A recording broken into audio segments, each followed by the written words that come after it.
Apprendre le français en dormant, est-ce que c'est possible? Tu as peut-être vu passer des articles de presse ou bien des vidéos de plusieurs heures annonçant Apprends le français pendant que tu dors. Cette méthode a l'air assez miraculeuse, mais j'avoue que je suis toujours un peu sceptique des promesses qui ont l'air trop belles pour être vraies. Alors, je me suis dit que j'allais me renseigner. Peut-être que j'ai tort et que c'est vraiment possible d'apprendre une langue pendant son sommeil, pendant qu'on dort. Qu'est-ce que tu en penses, toi?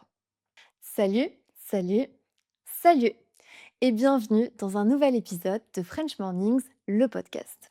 Si c'est la première fois que tu écoutes ce podcast, bienvenue. Je suis Elisa et j'enseigne le français sur les réseaux sociaux à travers les épisodes de ce podcast et sur ma chaîne YouTube French Mornings with Elisa. Si tu veux aller plus loin, si tu veux progresser plus rapidement en français, tu peux retrouver mes cours de niveau A2 à C1 sur mon site internet frenchmornings.com. Ce sont des formations en ligne que tu peux suivre à ton rythme et dans lesquelles je t'accompagne pour progresser pas à pas et atteindre le niveau supérieur en français. Avant de commencer, je veux t'informer que tu peux télécharger gratuitement la transcription de l'épisode pour mieux suivre. Elle contient un glossaire des mots compliqués que je vais utiliser et des expressions importantes à retenir. Et il y a aussi un petit quiz de compréhension pour tester ce que tu as appris et continuer à pratiquer même après avoir fini l'épisode. Pour recevoir ce PDF, tu peux simplement cliquer sur le lien en description, entrer ton mail et il arrivera dans ta boîte mail. Imagine que tu t'endormes avec des écouteurs dans les oreilles. Tu lances une vidéo qui dure 8 heures et qui s'appelle Apprenez le français pendant que vous dormez. Tu fermes les yeux, tu dors et le lendemain matin, boum, tu comprends mieux les français, tu connais de nouveaux mots, tu utilises le subjonctif sans réfléchir et tu commandes un café à Paris avec un accent parfait. Ce serait super, non? Mais si tu apprends le français depuis longtemps, je pense que cette promesse, tu sais qu'elle est un peu fausse. Parce qu'apprendre une langue, c'est magnifique, mais c'est un long processus. Il faut écouter, il faut répéter, il faut lire, parler, faire des erreurs, recommencer, parfois oublier des mots pour ensuite les réapprendre. Et la frustration fait partie de ce chemin. Donc, il faut beaucoup de temps pour apprendre une langue. Et justement, le temps, c'est souvent ce qui nous manque le plus dans le monde dans lequel on vit aujourd'hui. Tout va de plus en plus vite. Mais c'est vrai qu'avec l'intelligence artificielle, on peut faire des recherches en quelques secondes. Avec les réseaux sociaux, on peut envoyer un message à quelqu'un qui vit à l'autre bout de la planète. On peut commander à manger sur son téléphone, traduire un texte avec des applications, etc. Bref, en 2026, on a l'impression qu'on peut presque tout faire en un claquement de doigts. Alors forcément, une question se pose. Pourquoi apprendre une langue ne serait pas plus rapide qu'avant? Pourquoi est-ce qu'on devrait toujours passer des mois, parfois des années à progresser petit à petit? Pourquoi est-ce qu'il n'existerait pas, quelque part, une méthode plus simple et plus efficace? Et surtout, pourquoi est-ce qu'on ne pourrait pas utiliser ce moment, de temps où on ne fait rien? Le sommeil. Parce que c'est ça l'idée qui nous séduit beaucoup ici. Pendant qu'on dort, on ne travaille pas, on ne répond pas à des emails, on ne fait pas les courses, du sport, on ne s'occupe pas de sa famille et cetera. Le corps est entièrement au repos. Donc finalement, est-ce que ce serait pas utile si on pouvait se servir de ce temps-là? Si au lieu de simplement dormir, on pouvait aussi apprendre? J'avoue que moi, au départ, je voulais vraiment tester cette méthode pour l'épisode. Je me suis dit, je vais faire l'expérience sérieusement. Je vais écouter des vidéos toutes les nuits pendant 2 semaines pour apprendre le grec. Et ensuite, on verra si ça a vraiment fonctionné. Alors pourquoi le grec? Tout simplement parce que je ne parle pas trop grec. Je sais dire Kalimera, Efkaristopoli et c'est tout ce dont je me souviens. J'avais pris quelques cours quand même avant. Mais je me suis dit que ce serait un bon test. Si après ces 2 semaines d'expérience, je pourrais raconter comment j'ai vécu les choses et comment j'ai progressé. Mais ça, c'était avant de discuter avec Olivier. Olivier Silam est neurologue. Ça veut dire que c'est un médecin spécialiste du cerveau et du système nerveux. Donc avant de faire ce test, avant de m'endormir tous les soirs avec du grec dans les oreilles, j'ai voulu lui demander ce que la science disait. Bonjour. Alors oui, donc moi je suis Olivier Silam, je suis médecin neurologue. Je travaille dans le sud de la France à Montpellier en tant que neurologue en cabinet libéral et je m'intéresse beaucoup à la neurophysiologie, aux neurosciences, c'est-à-dire comment fonctionne le cerveau au-delà de la maladie. Et donc le cerveau, c'est... Alors, corrige-moi si je me trompe parce que je pense que mes connaissances médicales sont approximatives. Le cerveau, pardon, c'est l'organe qu'on va utiliser pendant notre sommeil, c'est bien ça? Effectivement, alors pendant le sommeil, le cerveau il est dans un état très particulier, un état où il va pouvoir se régénérer. Puisque au niveau donc de son activité, on a une activité alors qui n'est pas totalement nulle, absente, hein. Il se passe beaucoup de choses pendant le sommeil, mais au moins quand on mesure, l'activité électrique change radicalement.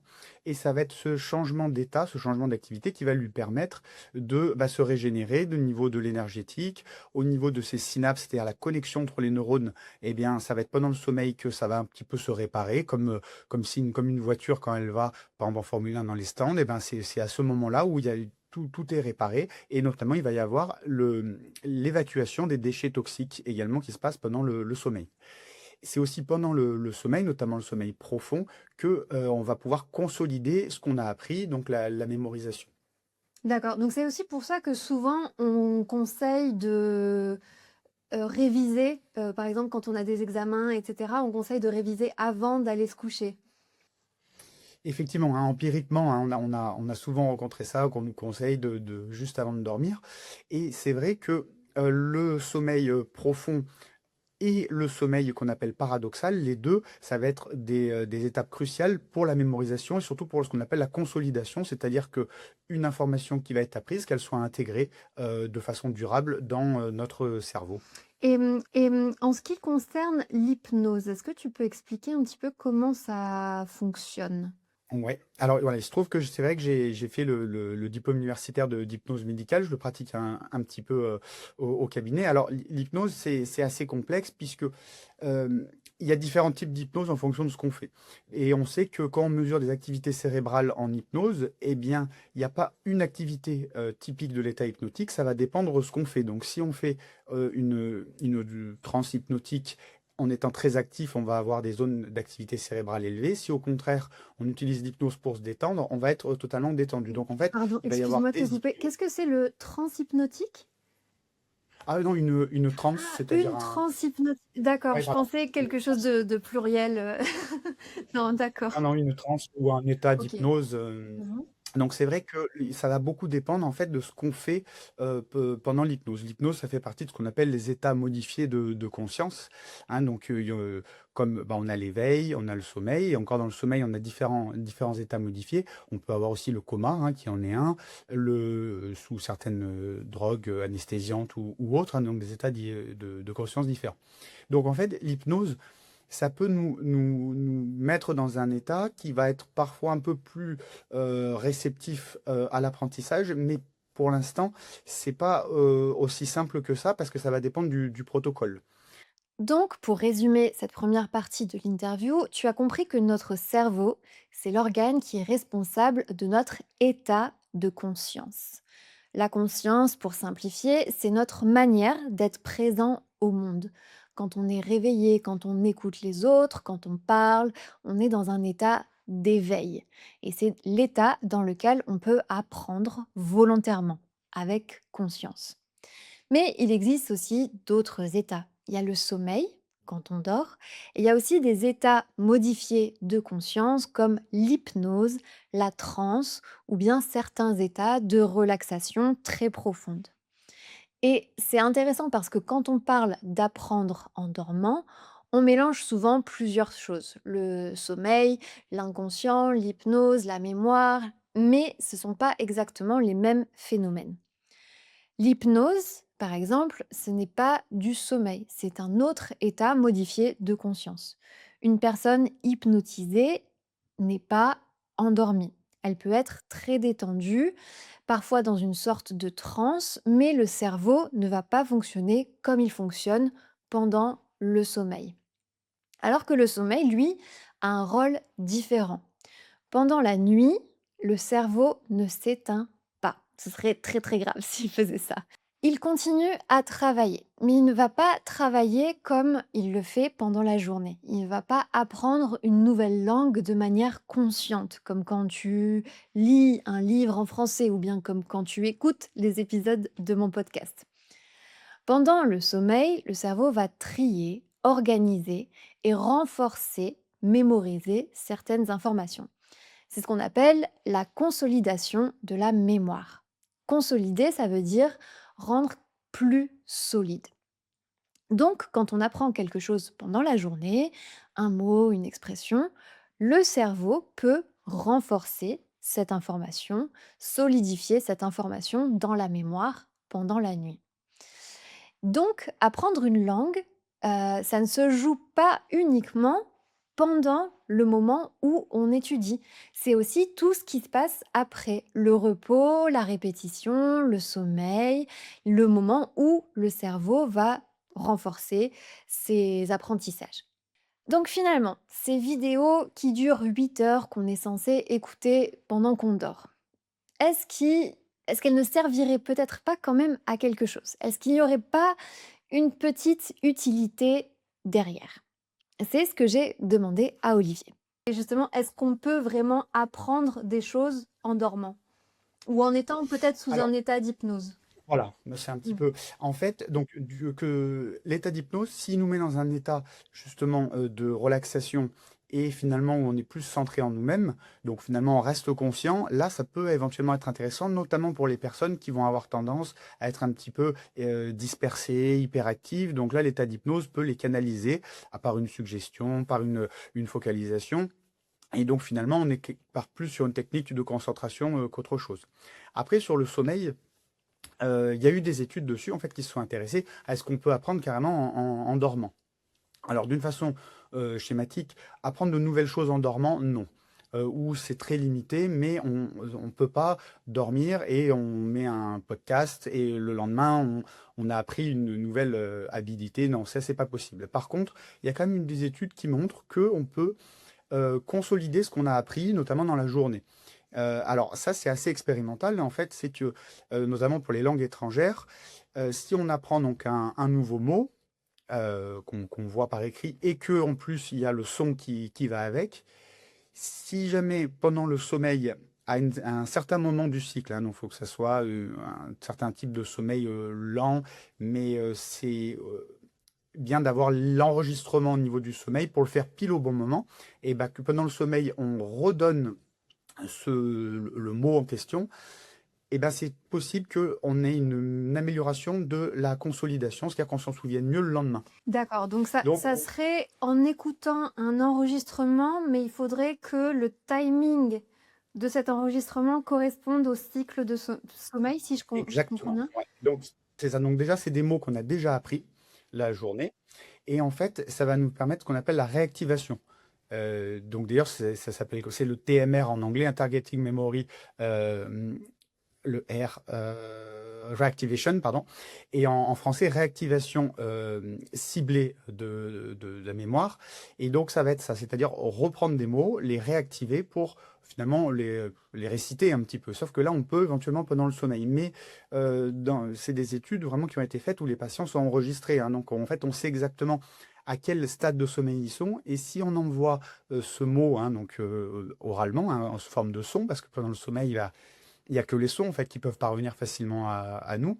Là, a priori, il y aurait une consolidation plus efficace et donc le lendemain, on se souviendrait mieux des mots. Donc ça, c'est quelque chose qui est quand même, réalisable, on va dire, dans un certain contexte, d'études scientifiques, mais si on veut reproduire ça chez soi, à la maison, est-ce que c'est possible? C'est très compliqué parce que justement, en fait, il faut que ça soit à une certaine phase du sommeil et en plus à un certain moment, ce qu'on appelle dans les phases up de... Enfin bon, ça serait un petit peu technique, mais c'est vraiment à des moments particuliers.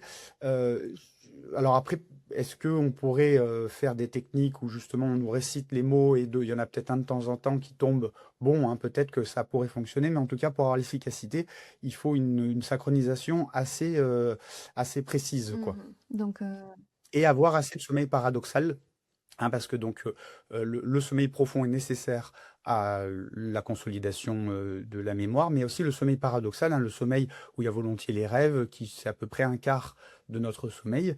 Mais quand on est en privation de sommeil, c'est souvent le sommeil paradoxal qui, vu qu'on rêve plutôt en fin de nuit, qui est raboté. Donc pour bien apprendre une langue, déjà, je dirais qu'avoir un bon sommeil, c'est, enfin pour même apprendre des études en général de quoi que ce soit, avoir un bon sommeil, c'est vraiment primordial parce qu'on a besoin de ces deux phases, du sommeil profond qui va nous régénérer, mais aussi du sommeil paradoxal qui va être nécessaire pour la bonne consolidation de la mémoire. Ouais. donc pour conclure, à ton avis, si j'écoute, une vidéo où on me dit dans le titre: «Apprends, cette langue en écoutant cette vidéo de 8 heures pendant que tu dors», est-ce que tu penses que je peux en tirer des bénéfices? Je pense pas. Par contre, si jamais tu apprends des mots et dans la nuit éventuellement il y a un enregistrement qui les saupoudre, disons, on n'est pas dans les conditions expérimentales où ça a été prouvé que le TMR est efficace, hein. C'est vraiment de façon comme ça, un petit peu maison artisanale. Je ne sais pas si on aurait un réel Et puis en bénéfice. plus, une langue, c'est tellement plus que simplement juste des listes de vocabulaire. Donc finalement, c'est, on va dire, un petit complément, peut-être, et encore. Voilà, et en tout cas, je pense qu'au maximum, comme tu dis, c'est vraiment du complément, mais ça ne remplacera jamais un apprentissage conventionnel. Ok. À la fin de cette conversation avec Olivier, je t'avoue que j'ai pas vraiment eu l'envie de tester cette méthode. Je me suis dit que si j'écoutais ces conseils, les conseils d'un expert, j'allais tout simplement perdre mon temps. En plus, pour moi, le sommeil, c'est important. J'ai eu quelques problèmes d'insomnie pendant une période, donc je préfère garder ma routine habituelle avant de dormir, qui est simplement lire un livre et éteindre la lumière quand mes yeux commencent à se fermer tout seuls. Et puis, pour être honnête, dormir avec une vidéo en grec dans les oreilles pendant 8 heures, ça me donnait très moyennement envie. Et encore moins après avoir compris que scientifiquement, les bénéfices seraient très faibles. Ce qu'Olivier explique dans cette deuxième partie et que montrent aussi d'autres études, c'est qu'il existe bien des recherches sur la réactivation de la mémoire pendant le sommeil. En anglais, ça s'appelle Targeted Memory Reactivation, TMR, c'est-à-dire une réactivation ciblée de la mémoire. Et le mot ciblé est important ici.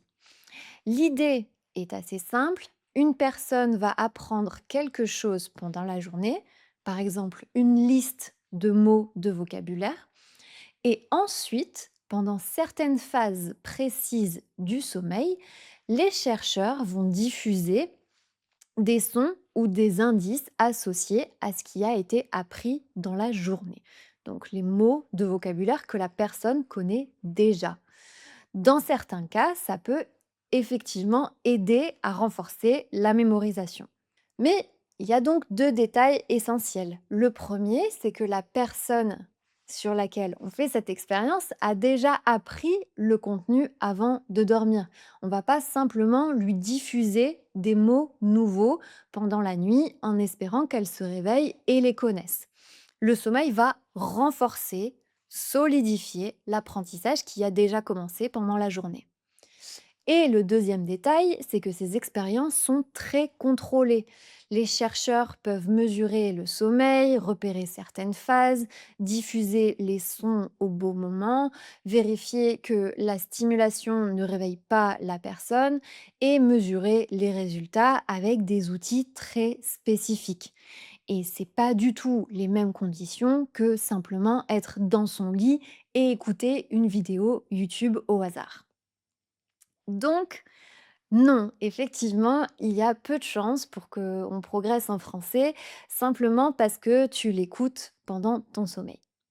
Et finalement, on peut se dire que c'est assez rassurant parce que ça veut dire que l'apprentissage, ça reste un processus très humain. Ça demande de l'attention, de la curiosité, de la répétition, des émotions, du contexte. Pour apprendre un mot, on va parfois devoir le rencontrer plusieurs fois. Tu dois le comprendre dans une phrase, tu dois l'utiliser toi-même aussi. Tu dois entendre comment il sonne, savoir comment il s'écrit, comprendre dans quelle situation exactement on l'utilise. Donc, oui, c'est peut-être un peu dommage, mais malheureusement, nos cerveaux ne sont pas simplement de gros disques durs sur lesquels on peut brancher une clé USB et télécharger le français pendant la nuit. Donc finalement, la question à se poser, ça va pas être comment apprendre le français en dormant, mais plutôt comment utiliser le sommeil pour mieux apprendre le français pendant la journée, pendant les phases d'éveil. Et là, il y a des petites choses assez simples que tu peux mettre en place. Par exemple, tu peux faire une petite révision le soir. Comme on l'a dit, le fait de réviser, de travailler un petit peu avant de dormir, ça peut aussi aider à la consolidation de la mémoire. Donc, pas forcément quelque chose de très compliqué, des gros exercices de grammaire, mais quelque chose d'assez léger. Relire la transcription de l'épisode du podcast, par exemple, que tu as déjà écouté, ou noter quelques mots de vocabulaire que tu as envie de retenir.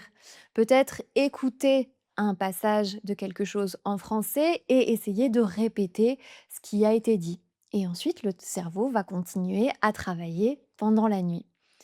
Alors oui, c'est un petit peu moins spectaculaire qu'une vidéo qui te promet que tu vas apprendre le français pendant ton sommeil, mais je pense que c'est bien plus efficace.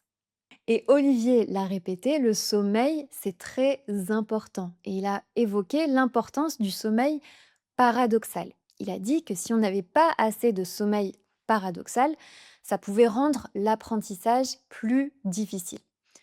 Le sommeil paradoxal, c'est la phase du sommeil qui arrive en fin de cycle et dans laquelle on va rêver, dans laquelle on va imaginer des scénarios un peu fous et rêver. En 2022, une étude suisse menée par le professeur Antoine Adamantidis a démontré que le sommeil paradoxal permettait au cerveau de faire le tri dans nos émotions. Le cerveau va empêcher les souvenirs plus négatifs de se fixer dans la mémoire, mais va essayer de garder en stock les émotions positives. Et c'est pour ça qu'apprendre de manière positive avec des supports qui te plaisent est si important. Si tu détestes lire, par exemple, des livres en français, mais que tu adores écouter de la musique, alors il y a bien plus de chances que tu te souviennes des paroles de la chanson que tu écoutes plutôt que de l'histoire que tu as lue. Le sommeil paradoxal joue un rôle important, notamment parce qu'il arrive davantage en fin de nuit. Et plus la nuit avance, plus les phases de sommeil paradoxal deviennent longues. Et c'est pour ça que dormir suffisamment est important. Si tu dors peut-être 4 ou 5 heures et que ce n'est pas assez pour toi, tu vas pas seulement perdre un peu de sommeil, mais tu perds aussi une des parties les plus importantes du sommeil paradoxal. Si tu ne dors pas assez, ton cerveau n'a peut-être pas accès à toutes les phases dont il a besoin pour bien récupérer et bien consolider. Et si tu penses que tu as peut-être quelques soucis à mémoriser facilement, peut-être que le problème, ce n'est pas la méthode que tu utilises, mais que tu manques de sommeil. Merci beaucoup d'avoir été au rendez-vous. J'espère que cet épisode vous aura plu, que vous comprenez un peu mieux l'importance du sommeil. N'oubliez pas que vous pouvez télécharger le PDF qui contient la transcription et le vocabulaire de l'épisode pour continuer à pratiquer et je vous dis à très bientôt.